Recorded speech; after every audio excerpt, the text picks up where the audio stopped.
महाराज जी मेरी भी दास की सुन लो। तो साहब क्या होता है, यहाँ का जो सिस्टम देखा हमने कुछ अलग देखा है। हमारी यूपी में उत्तरांचल में जब सत्संग होता है, दूर ना जाओ आप बागपत में जाइए, वहां जिसे उपाध्यक्ष या अध्यक्ष बना दिया जाता है, वहां का प्रधान बना दिया जाता है सत्संग में, तो उसका सम्मान किया जाता है। हम भी 3 साल समय तो हम यहाँ के उपाध्यक्ष हुआ इस पर स्टेज पर तो बैठा दिए, लेकिन सम्मान बेचारे जो यहाँ हमारे सेवा करता है उन्होंने तो किया, लेकिन कुछ संत महात्मा तो बेचारों ने मुतल बोले बिना सत्साई भी या नमस्ते या सतनाम नहीं कहा। क्या यही सत्संग है? यही संतों की प्रणाली है? हम सब चीज को देखते हैं, ऐसी बात नहीं। हम लोग नहीं जानते, हम लोग इंग्लिश भी जानते हैं, हिंदी भी जानते हैं, संस्कृत भी जानते हैं, और हम ध्यान लगाना और ध्यान कराना भी जानते हैं। हम लोग अभी क्लास 1 के कक्षा 1 के बच्चे हैं, हमें तो सिस्टम का बैठने का भी पता नहीं। तो ध्यान कैसे दर्शोगे, कैसे ध्यान लगाओगे? हमारे अंतस्करण जब तक शुद्ध नहीं होंगे तो हमारे जीवा जिसे कहते हैं वो रूहानी सफर में कैसे सफर करोगे? हमने रंग तन तो रंग लिया, लेकिन अंदर से हम लोग जीरो हैं, तो क्या होगा? अगर कोई हीरो है तो सामने आए और हमारी साथ में योग क्रिया करके दिखाएं। Simple dress and thinking great. हम ऐसे घसे पिटे नहीं हैं। आज महाराज ने हमें अगर किसी सम्मान पद से सम्मानित किया है तो कुछ मीठा होगा हमारे पास, जब कीड़ियां हैं हमारे लगे। नहीं तो कहाँ केथड़, कहाँ हरिद्वार, कहाँ मुजफ्फरनगर, कहाँ यूपी, कहाँ हरियाणा। हमें महाराज यहाँ की जो रुवाला बस्ती के लोग थे, इन्होंने हमारे संपर्क किया कि हमारे आश्रम पे ऐसा हो रहा है। आश्रम है तो आश्रम कभी बिकते नहीं, आप टेंशन फ्री रहें। आश्रम अगर है, आश्रम में आप सत्संग कर रहे हैं तो आश्रम कभी बिका नहीं करते। महाराज समनदास जी ने 20/4/2019 को एक वसीयत की थी, मिशन अखिल भारतीय संत श्रीमण गुरु रविदास मिशन के नाम। उस मिशन के अनुसार जितने भी आश्रम भारत में महाराज समनदास जी के हैं, उन सब का मालिक अखिल भारतीय मिशन है, कोई महात्मा नहीं है। और उसका कारवाक जो कार्य करने वाला अध्यक्ष हूँ मैं, सतपाल दास हूँ। आपने देखा होगा मैं PhD होल्डर हूँ, नो एजुकेटेड पर्सन नहीं है। मैं डिफेंस और मिनिस्ट्री में भी सर्विस करके आ गया। इसका मतलब ये नहीं हम कुछ नहीं जानते, लेकिन हमने ध्यान सीखा है। गुरु बैठा लाख को सूरत दई पठाए। हम संतों को, हमारे भक्तों को वो सूरत लगाने आनी चाहिए, तभी हम अपना भेद पता लग सकते हैं। गुरु बैठा लाख को सूरत दई पठाए, छिन में जावे, छिन में रास्ता दे बताए। हमें किसी की सलाह की जरूरत नहीं पड़ेगी। तो इसलिए आप लोग संत पुरुष हैं, आप लोग सत्संगी हैं, तो आप लोग रूहानी सफर के यात्री बने और उस चीज को प्राप्त करें, सत्ता को प्राप्त करें।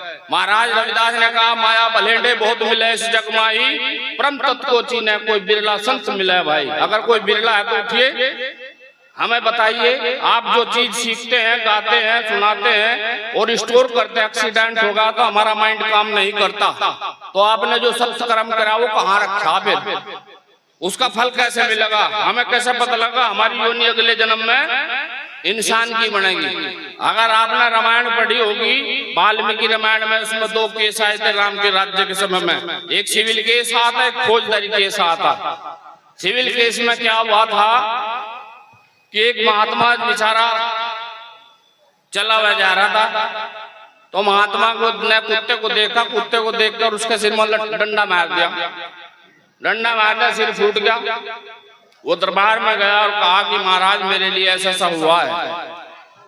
तो तब राजा ने उस महात्मा को बोला, महात्मा जी आपने डंडा क्यों मारा? आप तो महात्मा हैं, शांत हैं, आप तो दया बख्शीश करने वाले हैं। कहा महाराज जी मुझे कुत्ते से डर लग रहा था, सबरा कभी काट ले।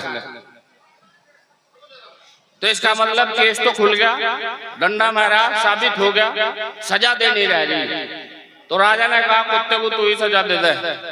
कहा लगा साहब वो फलाना मठ है, बना आश्रम है, कहाँ है कि आप उसका सब महंत घोषित कर दीजिए। देखो महंतों की क्या दशा होती है। महंत बनना बहुत आसान है, लेकिन महंतगिरी में जमा रहना बहुत बड़ी बात है। कहना ठीक है। तो लोगों ने जब सुना कि भाई एक महात्मा को दंड की बजाय पारितोषिक कर दिया था, तो उसे तो इनाम दिया। भाई कुत्ता तो होता था, वो तो पशुवर्ती था, राजा तो राजा था, उसने उसकी बात क्यों नहीं सुनी? तो फिर उसने पब्लिक इकट्ठी की और उसके बाद उस महात्मा को बुलवाया, उस कुत्ते को भी बुलवाया और कहा कि आपने इसे इनाम दिया कि दंड दिया? अगर दंड दिया। कैसे? कि मैं पिछले जन्म में इस मठ का पुजारी था, लेकिन मेरे को कोई अधिकार, किसी का जोर जबरदस्ती नहीं थी, और मन्ना मस्ती तुम्हारी, मन्ना माल ताल खंचा पूरा खाया पिया, लाल कुछ रहा मत, और इस जन्म में कुत्ता हूं। तो जब मैं पुजारी बनकर कुत्ता बन सकूं, तो ये पुजारी बनेगा, ये नहीं कुत्ता बनेगा, मैं फिर इसका फिर फोड़ूंगा।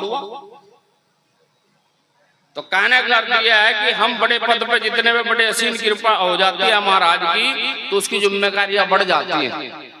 सतगुरु के बिना इस दुनिया में हमारा कोई धीर नहीं बंधा सकता। सतगुरु से बड़ा सहयोगी और साथी कोई नहीं होता। इसलिए आपसे अनुरोध है, आप इस आश्रम में सेवा कीजिए। जितना आश्रम जो बढ़िया भव्य बनेगा, हमें खुशी कहीं के लिए होती है। हमारे पास टाइम नहीं है, हमें 1 मिनट का टाइम नहीं। हरिद्वार में हमारे पास में, हरिद्वार यूपी, आपका मेरठ सेरठ वगैरह में हम लोग हरदम बिजी रहते हैं, लेकिन हमें खुशी यहाँ के लोगों से है। हम पिछली बार जब शुरुआत में आए तो गेट बनाया, बाउंड्री की, लैट्रिन बाथरूम में बनवाई। फिर पिछले साल आए, मंदिर का निर्माण किया, मूर्ति धरी। इस साल आए तो देखकर जी भरा भरा हो गया। क्या हो गया? टाइल लगी हुई है, गेट लगा हुआ है, तो सीना चौड़ा हो गया खुशी से। हमें ये क्या दे रहे हैं, हम इन्हें क्या दे रहे हैं? हमारे पास जो भी आता है हम तो सुबेरे ने पकड़ा देते हैं, अपना तुम अपनी तरफ कर लड़ाओ, जो मेरे पास आया महाराज का यू थारा ही है। हम लोग तय करके नहीं आते, ये नहीं कि भाई हमें कितने पैसे भी चाहिए, इतने नहीं, क्योंकि हम समाज की सेवा के लिए आए हुए हैं। ये आश्रम जितना भव्य बनेगा, आपके अम्बेडकर नगर, आपके रोड़ा बस्ती, आपके यहाँ के इलाके का सबका नाम रोशन होगा। बहुत बढ़िया आश्रम बन रहा। और यहाँ का आश्रम में वही दिलो बिड़ो ले रही, तो लोग आएगा भाई ये तो हर साल तो तुन करे, और बखावर खजावे तो चले जावे, कुछ नहीं आया, बेकार है। तो इसलिए हमारे सहारनपुर में देवन जगह है जहाँ दारुलूम है, वहाँ एक मेला लगता है बाला सुंदरी का। बाला सुंदरी का नहीं कहते, चमार 14 बजरी, तो फिर हमारी पहचान होगी, इनके चमारों के करीब पड़ रहा है आश्रम। तो इसलिए से जितना भव्य बनाओगे, जितना दान सेवा करोगे, उतना ही प्रबल होगा, आप टेंशन फ्री रहेगा। जो आश्रम है तो महाराज जी लोग आपको मैं आश्वासन देता हूँ, क्यों नहीं बिकेगा। कौन बेच रहा, कौन ले रहा है? रही बात हमारे अंदर काड़वा होता तो हम आपको वसीयत ना देते, नहीं मेरे अलावा बहुत लेकर गए आप लोगों को। तो इसलिए सतगुरु के बिना कोई नहीं है। आप लोग जब बैठे तो चौकड़ी मारकर बैठे, 1 मिनट बैठे, आधी मिनट बैठे, और लंबा सांस भरें। रोज सुबह ही काम करें, सुबह या शाम को। जब लंबा सांस भरोगे तो पेट में हवा भरेगी, हमारे अल्स अर्थात फेफड़े मजबूत होंगे, अंदर की मशीनरी मजबूत होगी। जब हम उसे रोकेंगे, जो आपको नाम दे रखा है उसमें पुर रही है, उस सांस में धीरे धीरे छोड़िए। और फिर उसके बाद में जब ऐसे बार बार करोगे तो हमारे अंतस्करण शुद्ध होने शुरू हो जाएंगे। फिर रूहानी सफर शुरू होता है।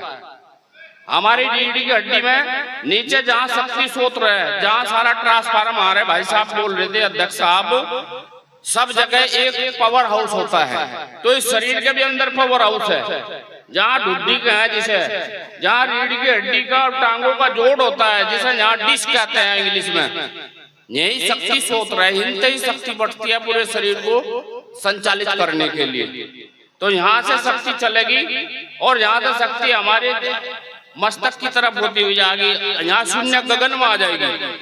और जब वो कब आएगी? प्रैक्टिस मैक्स परफेक्ट मैन, अभ्यास करने से आएगी। डेली करत करत जड़ होत सुजान, एक दिन में नहीं आएगी। बहुत समय लग जाता है, किसी का ध्यान लग जा 2 दिन में लग जा, 2 घंटे में लग जा, लगा लगा सारी उम्र बीत जा। महाराज रविदास जी ने कहा, जन्मों जन्मांतर करो सत्संगा, तब भी मन ना हो चंगा। यूं मन चंगा नहीं हो सकता। रविदास महाराज ने यहाँ तक कहा पढ़िए लिखिए अनुभव दर्शन है भाई। अगर आप पढ़े लिखे एजुकेटेड पर्सन है और वो आपके अंदर नहीं झलकता तो थारे तो बढ़िया अनपढ़ ठीक है। आप साधु संत है, सत्संगी है और आपके अंदर इसका स्वरूप कभी कभी नहीं झलकला तो थारे तो बढ़िया में ठीक है। जो पियो पढ़िए अपनी नींद तो खराब नहीं कर रहे में। तो यहाँ आए हो, यहाँ से कुछ लेकर जाइए, ठेका नहीं अगले जन्म में आप आदमी बने, क्योंकि हमारे कर्मों का देयर फोर होता है, उसके अनुसार हमें योनि मिलती है इंसान की। अगर हमारी योनि के खाने के गाय भी हमारी योनि की, कुत्ता भी हमारी योनि का, झोटा भी हमारी योनि का, बकरा बकरी भी हमारी योनि की, हम वो भी बन सकते हैं। तो इसलिए कर्म को देयर फोर करो और 4 नाम के पिलर बनाओ। दान कीजिए, सेवा कीजिए, भजन कीजिए और मैन ऑफ द मैच जिसे कहते हैं, जो मोस्ट इम्पोर्टेंट है, सत्संग भी कीजिए। सत्संग एक प्रकार की कोचिंग है। सत्संग में आप अगर बैठे हैं, सत्संग से कुछ प्राप्त नहीं कर रहे तो फिर कुछ नहीं है। कोचिंग किसकी करी जाती है? जिस सब्जेक्ट में हम कमजोर होते हैं। तो अध्यात्म जो है वो शरीर के अनुसार, जब शरीर जो हेल्थ होता है, जवान होता है, मजबूत होता है, जवानी में मजबूत होते हैं हम, हमें भजन भजन नहीं दिखता। जवानी में करीब बुढ़ापे में ढाई माड़ा तुम दे ठालेर में कुछ नहीं होगा। इसलिए जवानी में करिए, जवानी में आदत डालिए, फिर देखो क्या आनंद आता है। तो मैं तो देखो सीधी बात है, मेरे महात्माओं ने संतों ने मुझे दिया बमत एक ही पेड़ा कर पाया। मैं कौन सा simple dress and thinking grade, वेशभूषा साधारण चले लेकिन मेरी खोपड़ी साधारण नहीं है।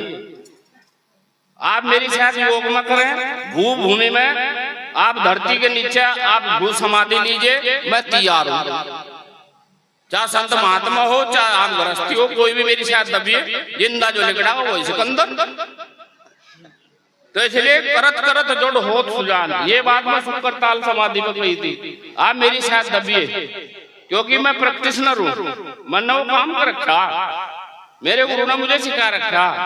अंतर यह था कि हमने भाई गुरु की परीक्षा में कहीं शायद ख्याल रह गए हम, अन्यथा दिखे पद तो यू हमें मिलना ही था, लेकिन गुरु का मिला।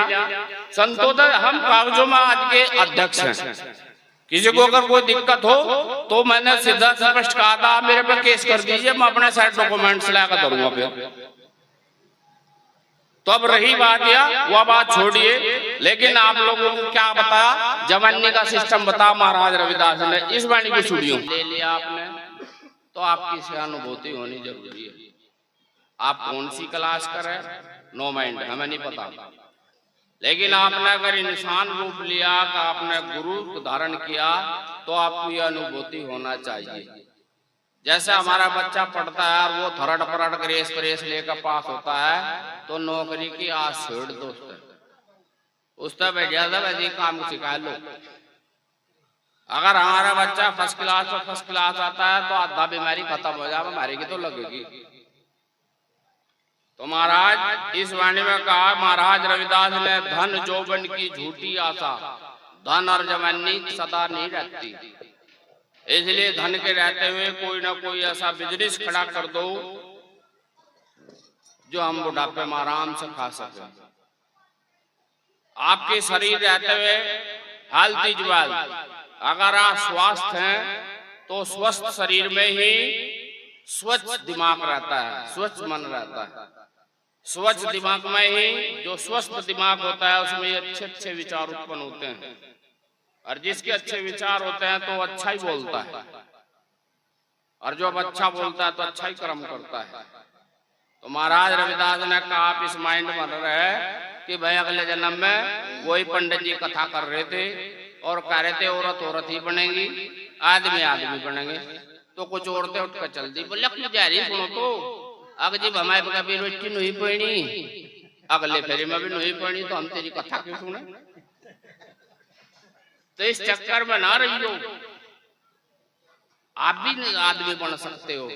आपका कर्मयोग, आप दान सेवा भजन और सत्संग अगर करते हो तो आप फ्री माइंड हो जाइए।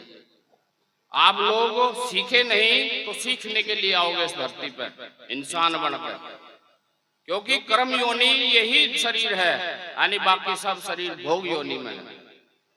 कितना ही सुंदर पक्षी हो, कितना ही सुंदर आपका शरीर हो, कितने हालती वालती आप हाथी घोड़े कैसे क्यों ना बन जाओ, ताकतवर हाथी वाले शरीर, बड़े शरीर वाले क्यों ना बन जाओ, लेकिन आपको ये जगह प्राप्त नहीं होगी जिसे हम सत्संग कहते हैं।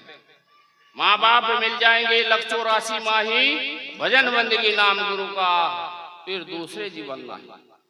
अगर हम इंसान बने तो हमें सत्संग संभव है, अगर इंसान ना बने और हम कितने बलवान या सुंदर और कितने मीठी बोलने वाले वाले पक्षी क्यों ना बने, लेकिन हमें कोई नहीं बैठने देगा।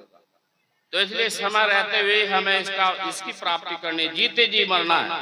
अभी हमारे भगत जी कहते हैं जहां देखो रूप हमारा, कौन है हम तनारा, भैंस में भी हमारा गुरु बैठ रहा, भैंस तो हमारा गुरु नहीं है, डंगर पशु तो हमारा गुरु नहीं है। गुरु ने दिया बुद्धि बलम तस्य, या बुद्धि दी इस पर खो, हमारे गुरु का स्वरूप कहाँ है, कहाँ सजदा करा, भैंस का भी कराएगा कोई सजदा। तो इसलिए सोसाइटी गली गली का गंगा, गली गली का पानी गंगा बीच समाई, सत्संगत के कारण गंग नाम धराई, वो सके गुरु। लो ना कहो जहाँ देखो रूप हमारा, ये जहाँ क्या लेना है, मेरे गुरु ने मेरा रूप, हम यहाँ क्या लेना है कि हमारा गुरु हमारे रूप, हमारे गुरु ही बैठा, हमारा गुरु हमारे गुरु बैठा, जहाँ उसका स्वरूप वही मेरे जाग तो बड़ों में बैठा, तो हम यहाँ क्या कर रहे, हम तो अपने गुरु रहे फिर नहीं, उसमें से निकालना, तरक में से फर्क निकला, फर्क तरक बिना फर्क ना हटे, हटा ना संसा मनसा का पाप। इसलिए हमें स्वरूप को देखना है। हमारे लोग कहाँ दो करते हैं, हम लोग जैसे उसमें कहा कि सतगुरु माधो सब चक चेला, इबका बिछड़ा मिला ना दुबेला, अगर इबका बिछड़ गए ना, इबका मौका खो दिया तो अगला जन्म के संभव नहीं है। इसलिए जो भी प्राप्त करना है इसी शरीर में प्राप्त करो। हमारे भगत सिंह मां ने कहा था जब फांसी का समय आया कि मुझे उन लोगों का एहसान मेरे सर पे है जो इस देश पर शहीद होकर फांसी पर चढ़ गए। वे भी अपने बच्चे पाल सकते थे, वे भी अपना घर चला सकते थे, लेकिन उन्होंने देश से प्यार किया। तो हमारे मजहबी महात्मा जो लोग बैठे हैं, ये भी अपना घर परिवार छोड़कर यहाँ में बीच में बैठे हैं, ये भी तो घरों से हो सके। इन्होंने हमारी संस्कृति को कायम रखा, इनका एहसान हम कभी नहीं भूल सकते। हमारे महाराज रहबर सतगुरु समनदास जी को जब मैंने शुरू में नोएडा में देखा, तो मैं किसी काम से नोएडा में गया था, तो गुरुजी की बोल भाषा जो थी वह तो खड़ी थी। तो जब गुरुजी का हमने देखा, जब एक नो एजुकेटेड पर्सन इस समाज का, दुनिया का कोई पढ़ा नहीं, लेकिन वहां का तो पीएचडी होल्डर है, ये तो मास्टरों का मास्टर है, जब इस समाज को एकत्रित कर रहा है, दारू मीट वगैरह का परहेज कर रहा है, और जहां भी बताया था, मैं साउथ में जाता हूँ बेंगलोर वगैरह में, तो वहां से बस क्या सांभर, जो बेचारे सात्विक भोजन शाकाहार करने वाले ना, सांभर इडली मिले है बस, या थोड़ा बहुत मिल जाता, आपको थोड़ी बहुत सब्जी मिल जाए, कोई सब्जी अन्ना वहां तो अच्छे चावल और फलाने पेंडे सब मीट सीट चल है वहां। तो हमारा वहां जीवन बाजार हो जा, हमें पता लगे हो जा, 15 दिन रहने महाभारत हो जा, लेकिन धीरे धीरे हम करते रहेंगे, करत करत जड़ होत सुजान, हम करते जाएंगे। तो इसलिए आप लोगों को जो महाराज रविदास जी का जो मैंने आप लोगों को बताया वाणी के थ्रू, ये मौका है, इसे मौके को मत चूकिए। आप लोग अपने शासन को भव्य जितना बनाओगे, आपकी कीर्ति हरिद्वार क्या पर है, नेपाल बॉर्डर तक जाएगी। हम चीन के नेपाल के बॉर्डर से सटके हुए हैं, ऋषिकेश तक चीन का एरिया शुरू हो जाता है, तो आपकी आवाज वहां तक जाएगी, वहां की स्थल की। हम जब वहां जाएंगे तो हमारा नाम नहीं लाएंगे ना वहां, और यहाँ से कोई डेवलप नहीं हुआ, यहाँ कोई सुधार नहीं हुआ, हमारे संत महात्मा का महाराज का मार्गदर्शन सही नहीं हुआ, तो हम तो लोग आएंगे भाई वहां तो सारे रंग रखिया। जैसा अष्टावक्र जब राजा जनक के दरबार में गया, तो राजा जनक के दरबार ये जितने भी संगत थी, उस अष्टावक्र को देख कर हंस पड़ी। उसने कहा राजा ने सारे चमार बैठा रखे, काला मतलब कहने लगा इनमें कोई ज्ञानी नहीं है, ये सब चाम के उत्तर पर रखने वाले हैं। ये तो चमड़े वाले हैं, सब चमड़े को देख रहे, चमा रहे हैं सारे। तो कहा लगा जी चलो था तुम तो हो ज्ञानी, पर हमें ज्ञान कराओ। मैं रकाब मत अपा इतना रखकर ऊपर घोड़े पर नहीं बैठता, इतना मुझे ज्ञान हो जाना चाहिए। तो तभी विवेकानंद के भी वहां बात हुई थी। विवेकानंद ने भी जब अपने गुरु से रामकृष्ण परमहंस से पूछा कि गुरु जी, तो गुरु ने कहा कौन है कि हुई तो पूछना आया मैं, व्हाट दिस कोड, मैं कौन हूँ इसे ही तो जानना। हमारे साधु संत जो ने भगवा पहन रखा, सत्संग में बैठे रात दिन पूजा पाठ करे, इसी चक्कर में तो मैं कौन हूँ। मेरा नाम इस देह का सतपाल है, पुकारने का नाम। तो अंदर का असली नाम क्या है, वो ही वचन है बस। अगर मैं वो प्राप्त नहीं करा तो भाई फिर तो सावत रहा था बजा तुम्बा बाई काल कहानी, फिर कोई पता नहीं इसका। इसलिए हमें जानना है जीते जी हम कौन हैं। देखकर हम अपने जागतों का नाम धरा ना, यानी जब मैं नाम नहीं जानता भाई साहब, वो दूसरा कहा तुझे कह रहे, अगर नहीं भाई साहब अगर तुझे कह रहे। और जिसका नाम लिया जाएगा ना हाजी कृष्णदास जी, तो एकदम कृष्ण खड़ा होगा। तो ऐसे ही जब हम इस चीज को प्राप्त कर ले, जीते जी मरना ही सीखना है, यही सत्संग है, यही गुरुमुखी है। अब जीते जी जिस पर मरना है वो टेंशन फ्री रहो, मौत के टाइम पे वो घबराना का नहीं यमराज होता है, क्योंकि उसको पता है मरना। उनने तो सीख ली वो तो प्रैक्टिशनर हो गया। तो मैं अपनी बात को ज्यादा लंबी ना खींचते हुए सब बात को यही विराम देता हूँ। जो मेरी बात पर सहमत है उसके लिए धन्यवाद, नहीं सहमत है तो मेरे अलावा महात्मा बताते हैं कि हमें भी योग सिखाओ, हमें भी ध्यान लगाना सिखाओ। लेकिन मेरी उसको देख के वेशभूषा को देख कर बाजा भाई दोनों गुरु जी हैं भाई मगा नजी हमको चेल ले कहना तुम क्या लेना रे, सेवा करना है जी। तो आता है मुझे खड़ा करता है, क्योंकि मेरी पैदाश मुझे खड़ा करती है। मेरी भाषा तो कभी सुधर नहीं सकते ये हरिद्वार वाले रस मिठे वाले, लेकिन मेरे तो वही लठमार भाषा। तो बोलिए परम संत शिरोमणि गुरु रविदास महाराज की जय, सतगुरु स्वामी समनदास महाराज की जय, आज के महान सत्संग की जय।